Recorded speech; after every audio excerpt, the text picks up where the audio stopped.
The island's embattled governor resigned. Violent clashes erupted overnight in the capital of San Juan. Demonstrators clashed with police across the city. Officers fired tear gas at groups as they marched near Governor Ricardo Rossello's mansion.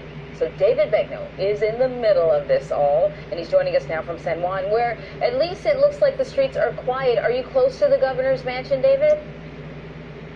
Oh, yeah, sure. The governor's mansion is just, I'd say, 200 yards behind me. So this is Calle de Fortaleza. Fortaleza is the governor's mansion.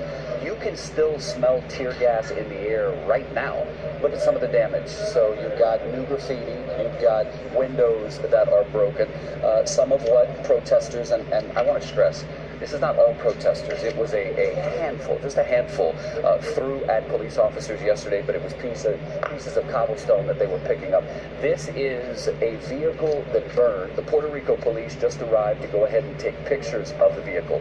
If you look inside, right here, our photographer Kent will get a shot. That is the gas canister which police fired last night at protesters.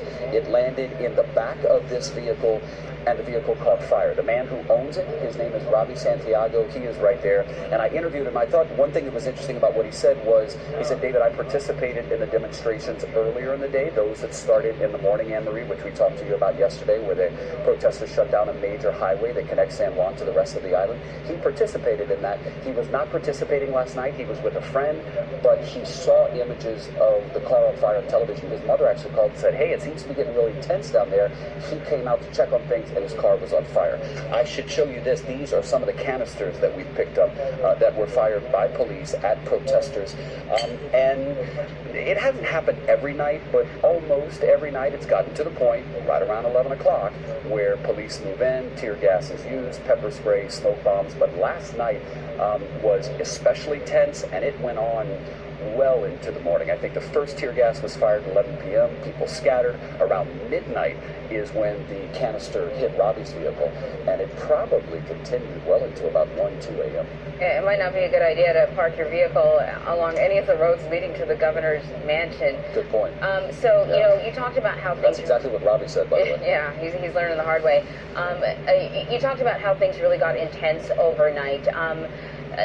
I'm wondering where we go from here. You know, yesterday there was this massive demonstration that had been organized. You probably got more people taking to the streets that had been out probably previously, people who probably skipped work or skipped school to make sure they were there.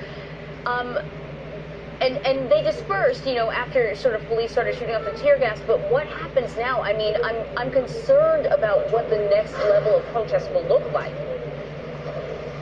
Well, so you should know that there has never been a gunshot fired by anyone, that a majority of the protesters have all been peaceful. Every single one of them. A handful ends up messing up the night for everybody because they lob these, whether it's a rock or they start fireworks or they throw plastic water bottles at police, and that's what escalates things. You're asking the one question every single person asks is, how long does this go? And I've been asking the people, these are young, determined, defiant, resilient young people who are saying, we will be here every night. Now, it does help that college isn't in session. It does help that school is closed for the summer. But Anne-Marie, I was really caught by the fact that on the very front lines last night, literally standing on the police barricades, were some of the youngest faces, 15, 17, 21, 29, right? These are people whose parents may have voted for the governor. Maybe they didn't vote for him. But as one man said to me, he will mess up my generation, and so that's why I'm here to protest. How long does it go on? I don't know, but I'll tell you this.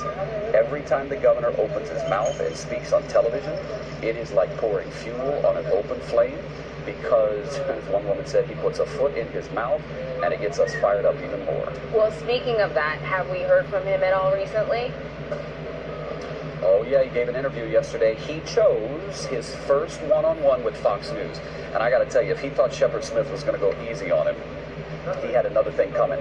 There was a point where Shep asked him, he actually asked him a question I asked him a week ago today. I said, Governor, whose support do you have? He didn't answer the question. He kind of hemmed and hawed. Shep asked him yesterday on Fox News, and he again hemmed and hawed. And then he settled on the mayor of San Sebastian.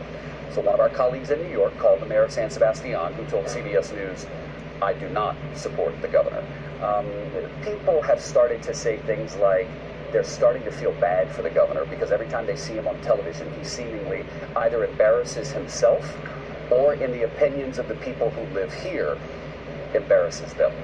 Yeah, I saw him sort of sputtering through that answer, and when he said, the mayor of Right. the town, sorry, I don't want to mispronounce it. It occurred to, I thought to myself, does he even actually know his name? Because he couldn't actually spit out an actual person's name, Yeah, it was something to see. Yeah. David, stay safe. Thank you so much for your coverage.